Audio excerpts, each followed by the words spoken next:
Lucy Christopher's novel, Stolen, protagonist Gemma says of her experience post-rescue, "Everyone wanted answers I wasn't ready to give."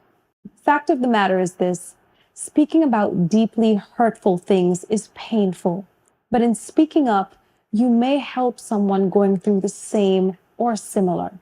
Today, I'll be sharing space with Karisia Willett, a woman who has been through an absolutely terrifying ordeal. She was kidnapped. She'll be sharing her story with me, and we're going to have a real conversation.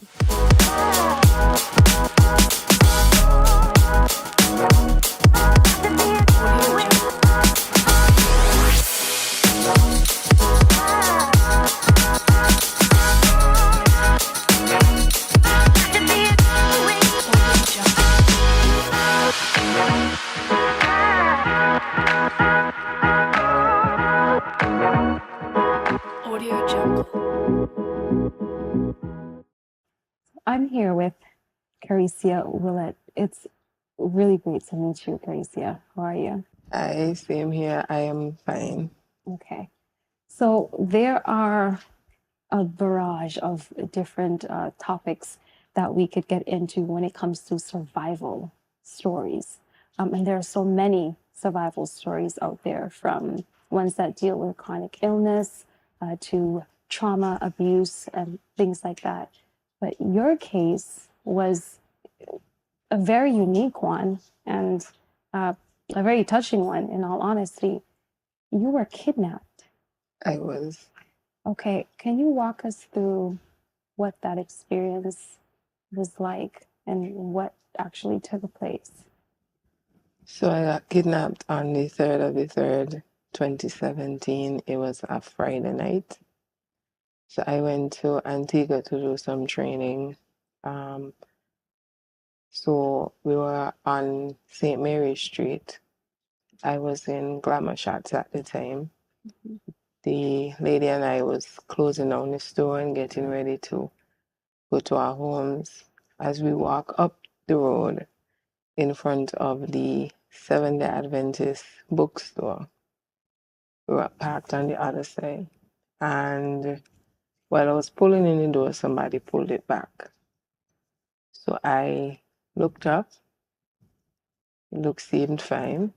So I indicated to the lady that somebody was trying to get to her. So she said, "I don't know the person." So I said, "Okay." So I continued to pull back the door, and then he shoved a knife in my waist. So I was like, okay. So I told her what had happened. She semi-freaked out, and he told her to jump to the back of the car. I was saying if she jumped out and she ran, I would have taken the stab and run behind her, because there were people on the road. She jumped out and she jumped to the back. And he jumped over me and he shoved back the chair on her foot. So at this time, I could have run away. But I was like, should I leave her? I'm not from here. I wouldn't know who to call. All kind of things went through my mind, and then he just pulled in the door and we were off. We drove to a location that is something like, well, there are homes in the location, but they're huge homes. Days where he tied her up, and he got her number for her bank card, and we went to the bank. When I reached in the bank, the ATM, I was wondering if he is as smart as he looks. So I called him inside the ATM and pretended like I didn't remember the code that he gave me. So he came into the ATM and we emptied her account. And I think we were able to I think there was about $45 left on, because the bank wouldn't allow us to completely take off all. And then we went back to the site. When we reached to the site, she wasn't there.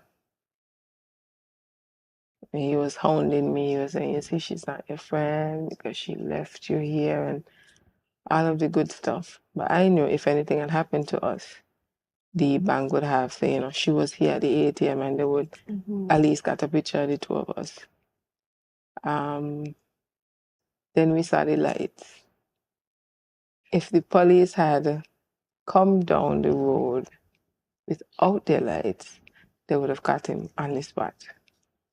But a little short so they come with the lights on, and that is where he pulled me into the bushes, the wood, whatever you may call it.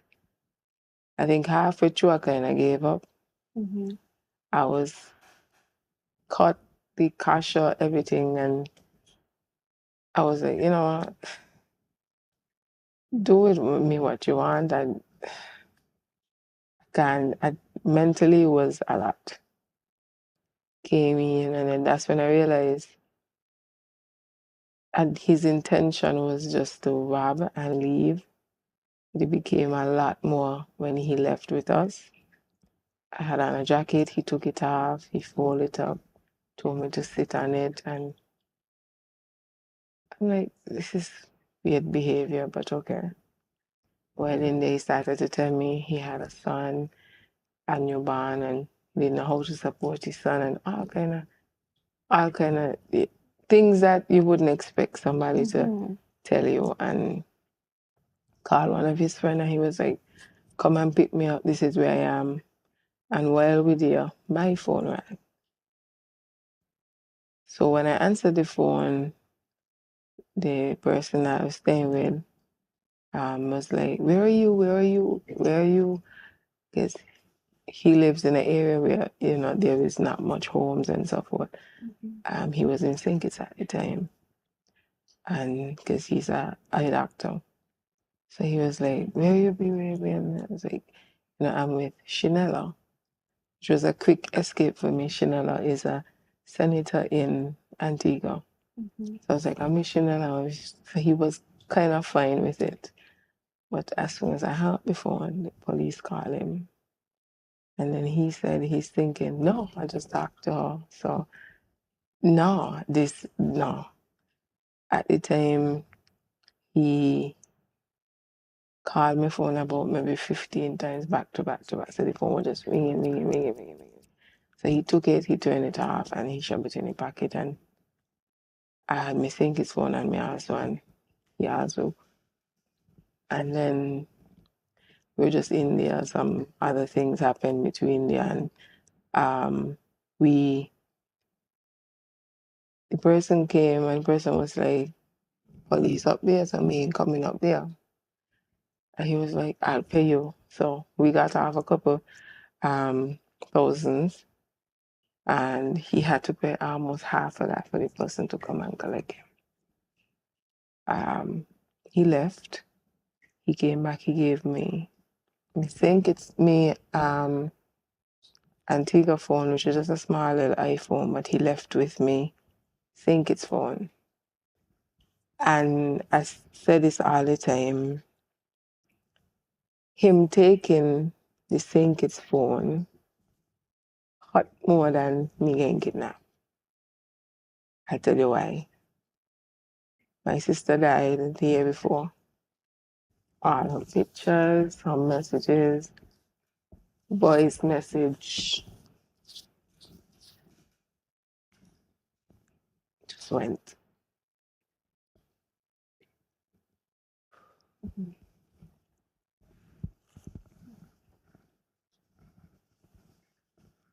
Wow. So that night, that was bad to me. Because I couldn't pick up my phone and read the messages and watch the pictures. Go back to those memories. It just, I was thinking, should I go back through the bushes where I came from, or should I go the direction that he went? At this time, if I go back to the bushes, I'll get more cuts. And I was thinking, so I picked up my phone and I called my mom. She really didn't help the situation because she was just as scared as me, and then Was she walking. there or was she in St. She was in Kitts? St. Kitts. So she's in a different country. Correct. And she was telling me, she's like, call the police, call. She's thinking of everybody and anybody who was going to call. But everybody's number was in the St. Kitts phone. Mm-hmm. So somebody came, they hold on to me. And we went to, it was like, I'm an officer. And we went to, well, he was not on call. He's one of the fella that the lady went by to get help. He was one of the neighbors. And they just came on, they came for me, they carried me, and she apologized about 100 times in the space of the time. And I was held longer. I went through more, but she was more traumatized than I was. Mm-hmm. And I think that's because he kind of, just based on the conversation, he kind of allowed me to know, I just like everybody else. I can't say I felt sorry for him, but I kind of, it made me not as scared as she was. So we were there. The officer that took charge was Sergeant Rohan Gittins. We had also had the detective Latoya Lake, and all of these people came, and the first voice that I heard was the commissioner's voice, Mr. Queeley. And he was like, "You okay?" Because by that time, the commissioner Antigua already called him, and he was like, "You okay?" and whatever, and the trauma, what trauma you went through, and so on and so forth. And then a familiar voice. Because of me saying that I was by Chanela, she was able to call Dr. Douglas. So he kind of calmed me down. You could have tell in his voice, he was quite worried, but he kind of just calmed down the situation. And we were by this house for a very long time. Something strange happened when the gentleman came out. I was telling him thanks for helping us and so on and so forth. And he said, if where the part of his house that he was, he would have never, ever, ever, ever heard her outside. He said something sent him to the kitchen. And he said, every time he reached the kitchen, he didn't remember what it is he wanted. And he heard his dogs barking. So he looked outside and saw her. Mm-hmm. I mean, she still has the ties, the knot. And it wasn't, because he was not prepared, how he got to tie her was with my shoestring. Wow. Well, Lucia, I'm going to have you give us the unraveling of the rest of that story when we come back.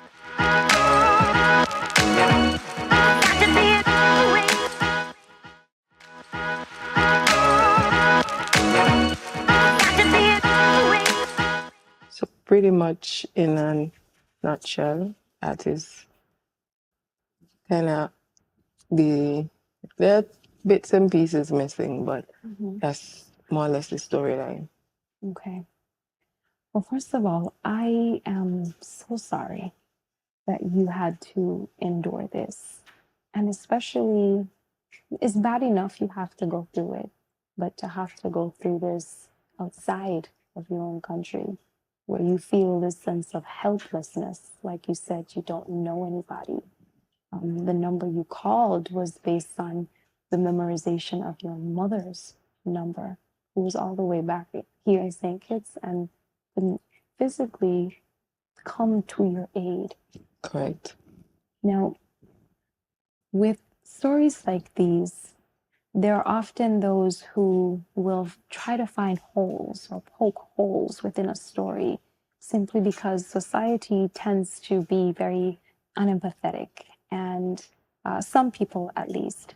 And there are those who often think that they know what it's like to be in someone else's shoes. Well, if it was me, I would have done this or I would have done that. What would you say to those people?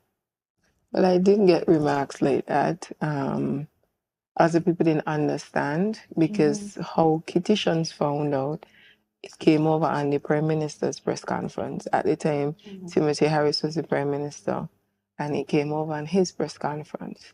So that's how the general public, well, some people knew about the situation on a whole. And because a lot of the story that was told here was fabricated, you know, you hear this person hear this story, this person hear that story, but me, they hear the story from me, so they know exactly what happened and etc. etc. When we went to the general police station, one of the police officers made a remark, and he said, "You ain't supposed to feel nowhere because the crime in St. Kitts bad." Wow. So then he continued to talk about my size and somebody big like you was supposed to hold him and throw him in a car and all, you know, all of these things and so forth. And people fear what they don't know. And then, of course, you know, everybody was like, well, he had a gun, he had a knife. What exactly was the situation? You could have get away. If it was me, I would have done this. Honestly, I could say that even me, when watching different shows and stuff, what you say, man, you could have done this differently, you could have done that differently. But when it's a situation where it's unexpected and the person just come and plus there were other weapons, driving in the car when she had her hand, because she was to the back of him. She was scared, so she put up her hand. That's when you start to see other things and you're like, okay, this could go way different than what you initially thought. So I ended up had to calm her down. So he had multiple weapons Correct. outside of just... So I had to calm her down, and it was like, you know what? So by the time I reached, I think because I was trying to be strong, the whole situation didn't really hit me till the next day. My big brother Mark, my mother had to stop him from catching a plane. He was ready to come down. Avenge his sister. Correct, this Saturday. It was a situation where, you know, my friends, at the time, my best friend, Javim, he was in Taiwan studying. So because of the time difference, he was a real helpful. You know, when I can't go sleep, he up. So he could have just simply messaged me and we messaged back and forth. And people like, you know, Omari and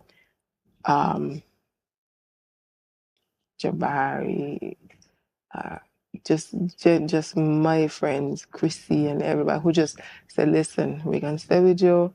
This is what can happen. We're going to work through everything and so on and so forth. That became a source of strength for me because sleeping, the anxiety that comes with it and so on and so forth. That is how I entered into Calypso. I won the same year that I got kidnapped. Wow, congratulations. Thank you. It was just a way for me to kind of express myself. I was like, I have to have a win this year. So that was one of your coping mechanisms. Correct. I was like, I can't go out of this year feeling the way how I felt early in the year. Plus, we were getting ready to go into the court time and stuff that I had caught him. His name is Chanel Thomas.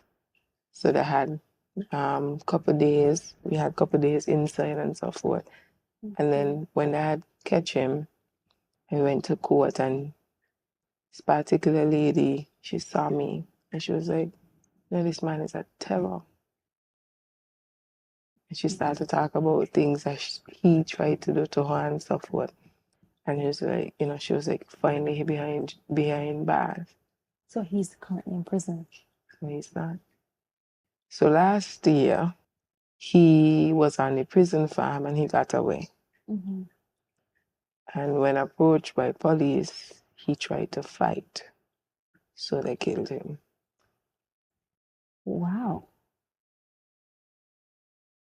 Well, that's an unexpected end to at least his part in this. How did that make you feel?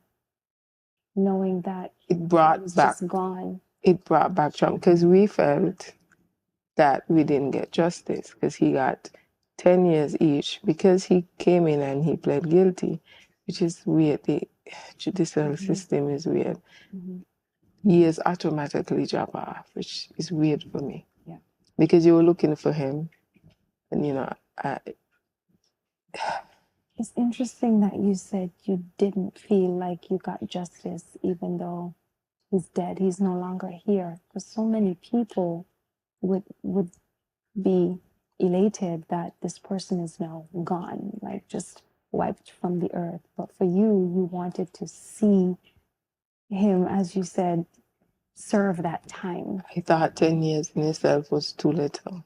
You touched on that. You think that you said that she was much more traumatized than you were because you had the opportunity to kind of almost hear him out during what was happening. Do you think it's because you were in the moment experiencing one thing, but she could have, wherever she was trying to get help, her imagination was just going to all of the worst case scenarios, and that level of anxiety and stress, do you think that that's probably why it was more traumatizing for her? Mentally, I was stronger. Mm. I knew that I had to find a way back home to my mother. Mm-hmm. I was thinking about if anything had happened to me, what it would have done to her. She was like, I'm so sorry and whatever, and I keep telling her, really, it's not your fault. Even though when I came back and I realized that she didn't there, I was mad as hell. You think it's some guilt as well that I created think, some of her yes. trauma? I mean, I understand she went to look help and, I get it. But at the time, I was like, ain't no way she left me here. Because you stayed For her. Correct. And then she left. So you were able to reconcile that relationship? We're okay. I think because our bond got stronger and trauma, eventually when we heal, it will not be as strong as it used to be. Because there is nothing that completely ties us together. Our ages are very far apart. Yeah. And we live very far apart. Because of course I love her very much and we experienced this together and so forth. But we were not able to help each other. Yeah. You suffer from post-traumatic stress disorder? Yes, the anxiety is real. I just recently came back from Trinidad and I was always safe. Always. There was always somebody with me. We're going to touch on that when we come back.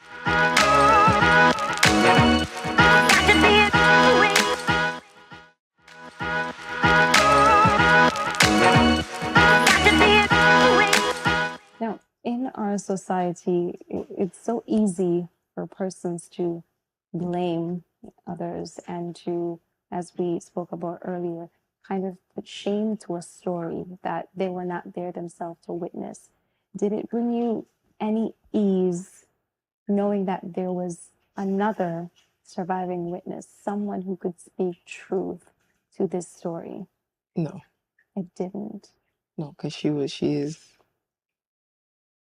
If you do not know the story, then you would not know when it comes to her.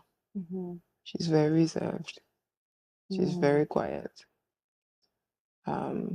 Even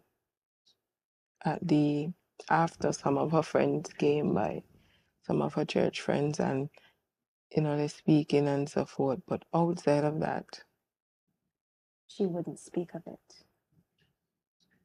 And it was quite funny because when he escaped, she went into hiding. She didn't call me. She didn't tell me anything. It's after one of my friends has a daughter with someone who lives up there. And he is who told her that he died. And she told me. In the telling of your story earlier, you didn't mention ever shouting or screaming for help. Was it shock that kind of suppressed that? It's more or less trying to stay calm in the situation because she was not calm. And I don't know what would have happened if the two of us was in the same mindset. Mm-hmm. He was already upset with her behavior, and I was like, at this point in time, I have to find a way to keep him, because he was slightly calm. I think he knew what he wanted. He just wanted money. But I think he didn't realize, taking somebody off of the street, the moment you turn off is kidnapped. Yeah.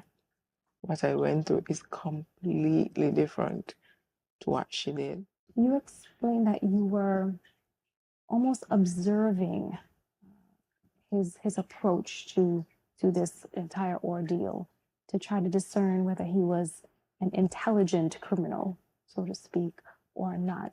At any point did you think to yourself, okay, he doesn't seem that bright with some of the stuff that he's doing? Do you think that maybe he has some kind of mental issue, having you there, almost like a listening ear to his life's woes? He doesn't have a mental issue. I don't think that he was very bright, but I think that he was very violent. And for everything, he pulled, and he's like, be quiet, do this, do that, whatever. So, of course, you have to listen and whatever else. So there's always a weapon pointed at you.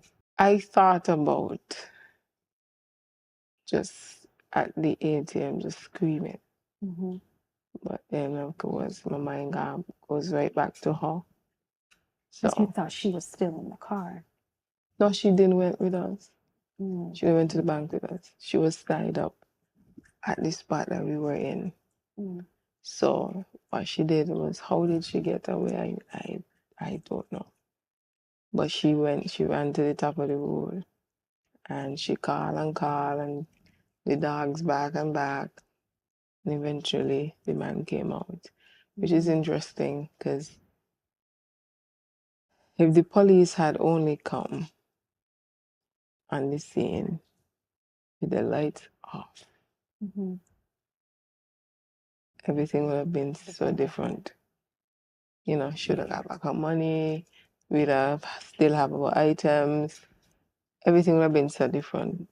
But they came shining bright, and I can imagine the conflicting feelings of this person who's with you when this is happening, and you're both kind of in this together, and then she gets away, and just the anxiety or the frustration or the anger in that moment. But then was it in her getting away that help was that help ended up coming? Do you ever feel like, I'm glad that she got away, or she left me because she was able to call for help? In the moment, I was mad. I wasn't so much scared, because I realized that, there was a way for us to get away. But when I came back and she was not there, it was a completely different feeling. I remember my head thinking, she left me. And then he was not making it any different, because he was like, oh, is she showing your friend? She can't left you. So did your fear instantly increase in that moment? Completely. That is when everything kind of just... At any point did you think, this is it, this person is going to take my life, and when we were inside of the bush, you thought you were going to die? I prayed so much. I mean, if I've never been that present before God, I was that night. At the moment, because he's asking the guy on the phone, oh, I must do with her. And I'm like, oh, okay then. Wow. Yeah, this is... ask God to keep my mother strong, to keep my father strong. When I left, my father's head was black. When I came back, he had a full gray head. His hair was completely gray. He was stressed out. completely. In almost a good way. In that moment, you weren't even thinking about yourself. You were thinking about those who you would be leaving behind, your mom, your dad, even the memory of your own sister who's no longer here. I find that to be uniquely just brave and compassionate, that in a moment like that, you were able to put your heart and your thoughts in that place. Do you think that that could have been one of the factors that, like you said, just made you want to just be calm instead of trying to just fight your way out of that situation? I was wearing a chain. That was a photo of my godson, my goddaughter, and my niece. So Zara, TJ, and Ariana. And I keep looking down and watching it, and somehow I just felt like, okay, I got to find my way back for them. I got to, if it was just up for me, fighting for me, I'd have probably stopped fight. But I also had to remember, I have to come back home to my mom, I have to come back home to them. Everybody at the time thought, that's crazy. You went through all of this. The amount of cash I had to take out my skin was ridiculous. I was cut up, and it was like, everything you went through. And this is what happened was. Like, she died from cancer, and, sometimes she used to send voice notes, and she was like, you could listen to them when I'm gone. You don't want to think about it in that way, but, and he just... Do you think that your sister would have been proud of you? I would like to Do you think think so. she is proud of you? Would like to think so. But Me at the too. I'd like to time, think so. losing that phone was a lot, is a lot. Came back, tried to see if anything was in backup, and even getting back the number, and nothing came back. You said that's why after that you felt drawn toward just wanting to do something for yourself, something to kind of replace what was taken. I mean, it could never be replaced. You lost those memories of your sister. Went through trauma twice. And then you come back home and you decide you're going to throw yourself into music and coming back calypso. home was hard. I had to be completely honest. Now, I didn't have my stkitts number. So when I got a new phone, and when I got back the number, there was 400 and something messages that came in one time. The phone went dead. It was a new phone. It wasn't 100%. After the messages came in, it went dead. Just reading some of the messages, it was like, I must say the support that I got, it was completely amazing, especially from my family, my friends. I have to say, Dr. Douglas and Matt Brantley went above, beyond, and they checked on me all the time. I also have to put in Akila Nisbet.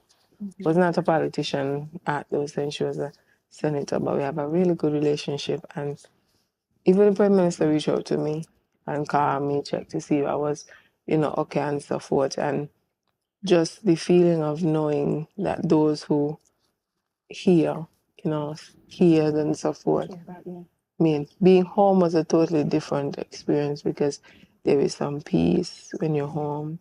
You feel safe. Yeah. But as soon as you leave home, as soon as I touched down on the plane, I cried. The woman next to me, I think she thought I was a mad woman. But your heart just settled because you're home. Of Mhm. course, you miss the friends that you meet, but Antigua became an unsafe place for me. Even going back to the court and so forth. As soon as you reach inside, but for me, Officer Sergeant Gittins, he would come for me from the airport. So from I reach there and I see his face, I'm okay. You're at peace. But once he You're at dropped me ease. off, it's a big story. Okay. Well, when we come back, we're going to talk about how you've been managing and coping with all of this and just what needs to be done so that we can lessen these types of cases.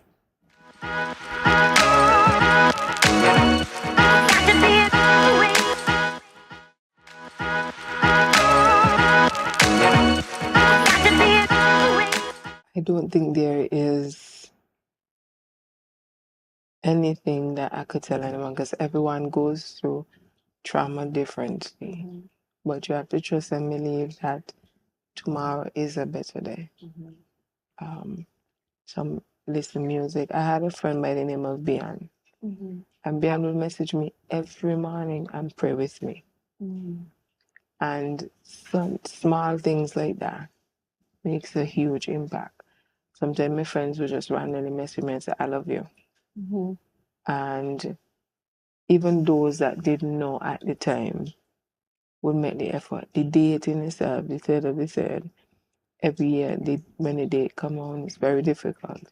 But my friends remember. So even if something happens to someone, what I could do is to, instead of getting sad on the day, celebrate it. So it changed the meaning.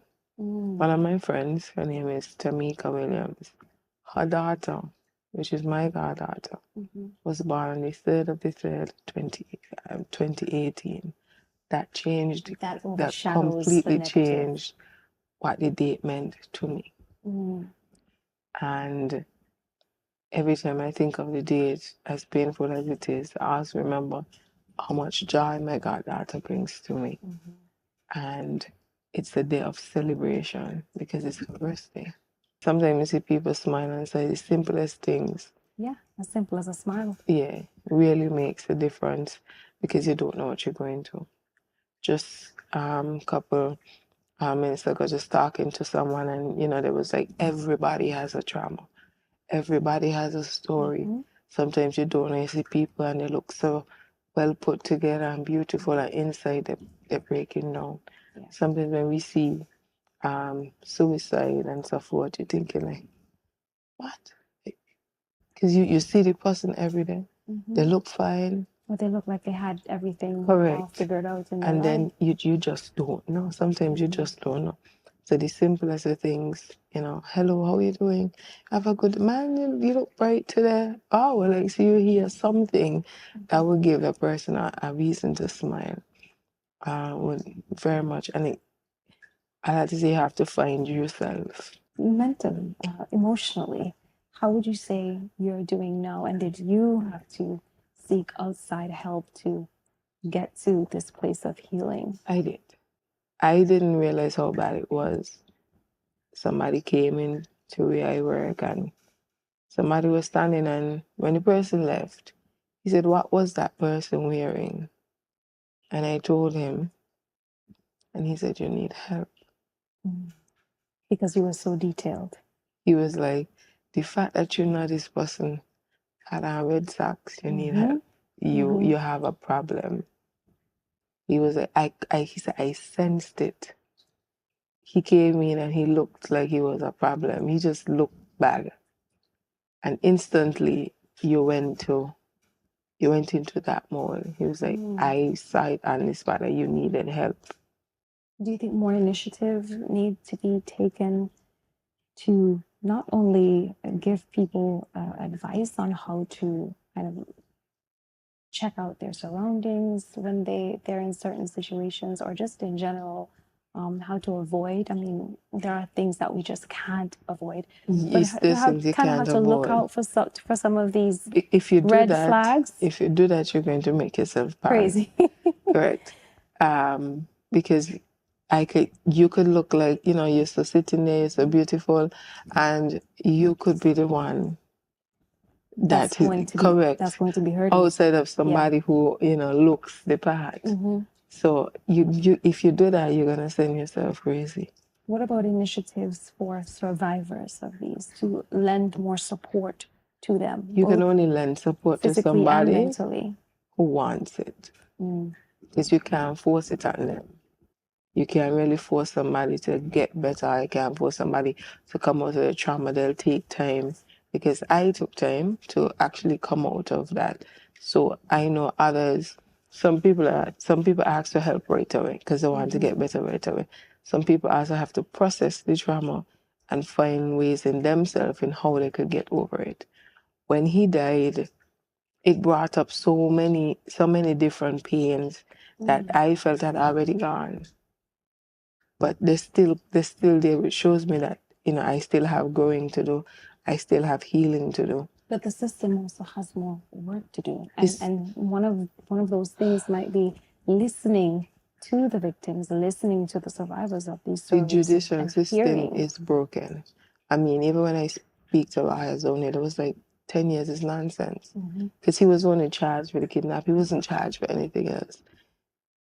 So robbery, everything else that came after, he was not charged with it. He was supposed to have 4 counts. They only charged him for the kidnapping. Because all the others, they was like, So when everything could have been added together and he could have gotten some real years, and then there was like, okay, 10 years for you, 10 years for she. And we're thinking, okay, 20 years, that's okay. And he was like, he's going to serve the 2 of them together. So literally he get 10 years. And so he victimized 2 of you. We're still dealing with the trauma. I now pull in doors and lock it right away because I know how he got in the first place and so forth. And you also have to deal with what the public says. Because I'm bigger, they just feel like, you could just box him and everything goes away. I think the public just needs to get more sensitivity training, in all honesty. I think you really can't force it on people. There's such a lack of empathy and compassion and just acceptance that just because something didn't happen to you, doesn't mean it didn't happen to someone else. Where are you right now in your place of healing, your point of healing? Do you have, I mean, I know it's going to probably be an ongoing process for you, but are you okay? And I'm asking you from my heart to yours, are you okay? I'm okay. When I went to Trinidad, as I told you before, I know I was safe, but the feeling itself was, I know that there is work to be done, but I am okay. Well, the fact that you're here today tells me that you did everything right. You did everything you needed to do to survive. Well, as I said, sometimes you see a situation and decide, this is how I would have do it, without realizing you're not in a situation. Fear is a real thing. And sometimes it stuns you. You were thinking like, if I was there, I would have said that. If I was this, I'd have said that. But honestly, when you're in it, you ain't even thinking about all the things that you said. But then you're just like, okay, how am I going to get out of this alive? Exactly. I've seen people freeze up in front of fear because they were maybe afraid of an animal or something like that. And there's all this talk about, this is what I would do, this is how I would deal with it. But when you're confronted with it, when it's right in front of you, sometimes we just freeze. Correct. Thank you so much for coming today. You're most welcome. I didn't want to get into your personal space and give you a hug earlier, but thank you so much for coming. I think that you are amazing to have gone through this and survived and to just be where you are now and being in music and the calypso. I have a musical background as well, so I respect that. I love that. Thank you. You're welcome. I'll leave you with this thought from Uzodinma Iweala. Kidnapping causes a long-term rupture in the psyche of those kidnapped and of those who wait for their return. It doesn't end. I think we can all appreciate that. Remember, be kind to yourself, and to one another. Because when we know better, we can do better. See you later.